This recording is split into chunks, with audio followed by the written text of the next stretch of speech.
darating ang panahon na mawawala tayo sa mundong ito.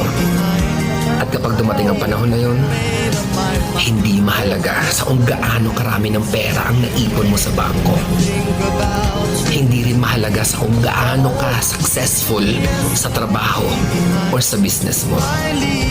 At lalong hindi mahalaga sa kung gaano kaganda ng mukha at ng katawan mo.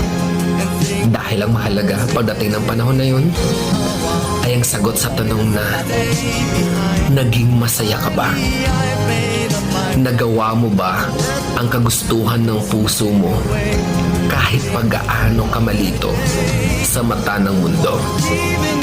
Dahil sa huli naman, ikaw naman magdadala ng mga memories na yon sa libingan mo.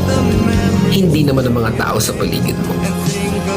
So make sure na bago pa dumating ang panahon, naaalis na tayo sa mundong ito.